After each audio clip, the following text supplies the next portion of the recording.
My name is Kenneth Lyle Miller.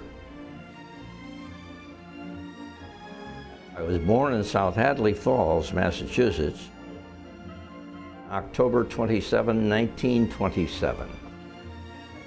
I actually was born at home in 1927 during the 1927 flood of the Connecticut River in South Hadley Falls. The flood was so severe that the doctor who lived on the other side of the river had to take a boat over to our house for the delivery. So it was an exciting time. I don't remember it, but I've been told many times about that story.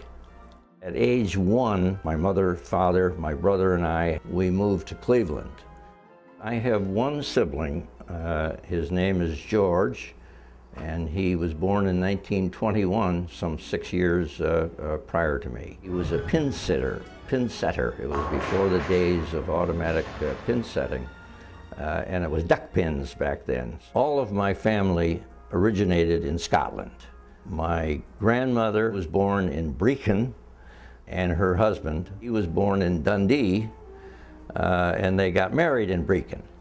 They then had 2 children. My mother, Mabel, who was born in 1902, and Jean, my aunt, who was born in 1907. They then emigrated from Scotland to the United States. My grandfather became involved in the paper making industry. Through his life and some of my other family members' lives, they were all paper maker people. My father had been in Holyoke, Massachusetts, and my mother was in South Hadley. They were on opposite sides of the Connecticut River. South Hadley was a tiny little town with a few thousand people. Holyoke at that time was the paper mill city of the world. I'm told that she was very, very bright. After completing the 8th grade, my grandparents said we had to pull her out of school. She couldn't go to high school because we needed the money, and so at that age, which would be 14 maybe, she went to work in the Skinner silk mills and toiled during all of her high school years.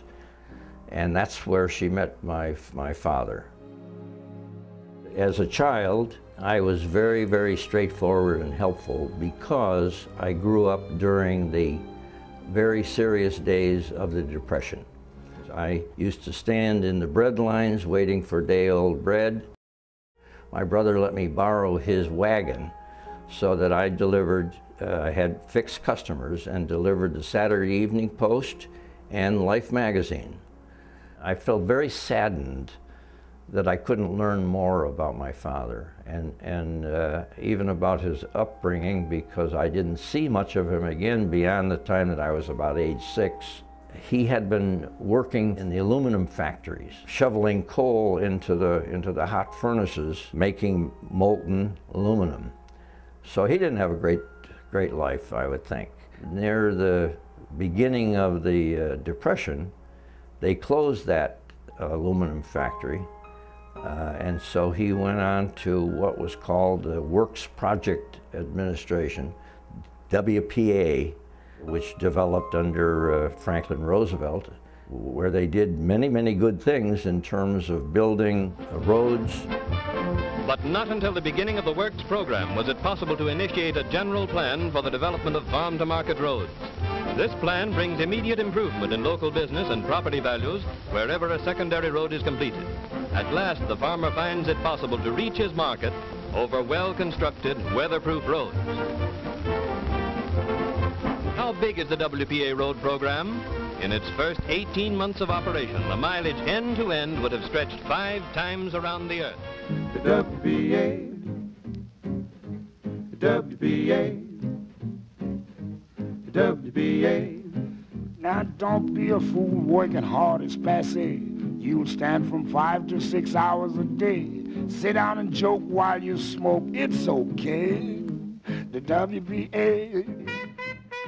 He spent most of his 1930s days in Cleveland, out in the kind of freezing weather during the winter time and hot weather during the summer, but he did always declare to me that it was better than the hot furnaces of the aluminum factories. He told me occasionally about his younger days. He was in World War I as a trooper, went off to France and was involved and told me some stories about that, but not too much. He didn't want to share any of the horrors of that, which I understand from reading later was a very terrible war in terms of hand-to-hand combat. So I really grew up during my high school years with my grandparents. I saw them 6 days a week, and I would see my mother 1 day a week.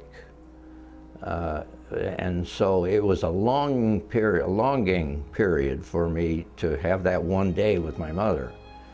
When I got a little older, I was able to go over to the Fran's house and mow lawns, and so I got to visit with her then to some degree.